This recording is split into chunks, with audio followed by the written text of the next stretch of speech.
हुआ जो कुछ भी है वही ईश्वर और परमात्मा। इसके लिए साइंस वाले मुझसे बार बार ये कहते हैं कि हम ईश्वर को नहीं मानते। आप ईश्वर को न माने, लेकिन अपने हृदय को अगर मानते हैं, इस हृदय में जो स्पंदित है वो क्या है? इस हृदय में जो स्पंदित है वही ईश्वर, जो परमात्मा है, वही आत्मा स्वरूप हमारे अंदर हृदय में स्पंदित है और हर समय हमारा साक्षी,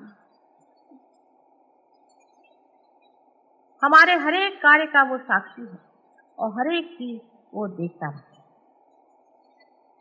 वही आत्मा है, उसी को लोग स्पिरिट कहते हैं, स्पिरिचुअल कहते हैं, उसी को लोग सोल,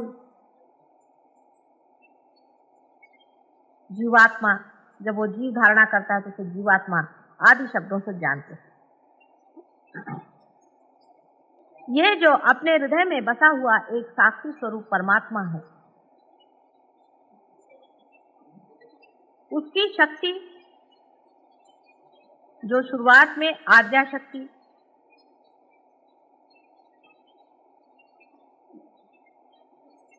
सारे सृष्टि की रचना करने के लिए सुसज्ज होती है,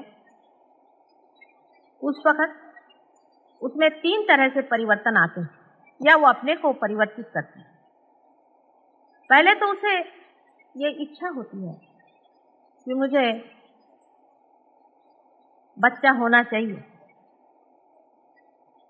सृष्टि होनी चाहिए, क्रिएशन होना चाहिए। इस इच्छा के कारण ही वो अपने अंदर तमोगुण धारणा करती है। इसके बारे में भी पहले मैंने आपको बताया हुआ है कि वो किस दिशा में चलती हैं और किस तरह से होता है। ब्लैक बोर्ड तो यहाँ ये लोग कह रहे हैं कुछ व्यवस्था नहीं हो पाई।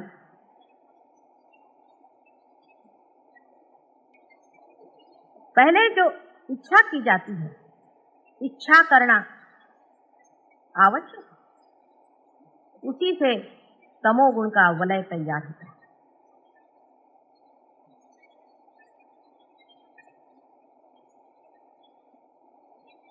सारा वलय बिंदु मात्र जो आद्या शक्ति है उसके गति से, मूवमेंट से होता है। आपको आश्चर्य होगा कि एक बिंदु जब घूमकर अपनी ही जगह आना चाहता है तो उसका वलय पैराबोलिक होता है। आइंस्टीन आजकल कहते हैं कि हर एक चीज की मूवमेंट पैराबोलिक होती है। अपने यहाँ शिव जी के मंदिर में आपने देखा होगा कि शिव शक्ति जो होती है उसका भी वलय पैराबोलिक होता है। आइंस्टीन अब कह रहे हैं कि जो चीज भी घूमती है वो पैराबोलिक घूमती है। उसी हिसाब से ये भी कहना चाहिए कि जो प्यार है वो भी पैराबोलिक घूमता है और द्वेष भी पैराबोलिक घूमता है। माने जहां से जाता है वहीं लौट करके वापस घूम कर आ जाता है। इसी गति को पैराबोलिक कहते हैं।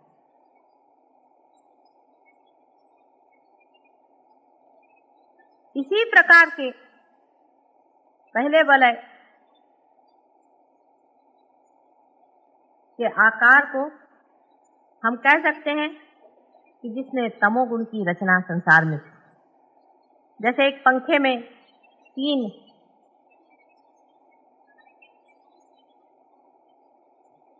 पत्रे जोड़े जाते हैं, उसी तरह से अगर आप कल्पना कर सकें तो पहले एक पैराबोलिक गति का चलना हुआ। दूसरे, जब कोई चीज की इच्छा की जाए तो उसके लिए कुछ कार्यान्वित होना पड़ता है, कुछ कार्य करना पड़ता है, बगैर कार्य के नहीं हो सकता। तो एक्टिवेटिंग फोर्सेस आए जिससे रजोगुण की स्थापना। उन्होंने दूसरी जो मूवमेंट की, दूसरा जो पैराबोलिक मूवमेंट किया, उसके कारण रजोगुण की स्थापना। और जो एक्टिविटी हुई, जो कार्यान्वित हुई, तो इच्छा ये हुई कि अब अपना प्यार उंडेल दें उस क्रिएशन, अपना प्यार उस सृजन किए हुए अपने बच्चे पर उंडेल दें। यही रेवलेशन है और यही सत्व गुणों की रचना करता है। इस तरह से आप सोच सकते हैं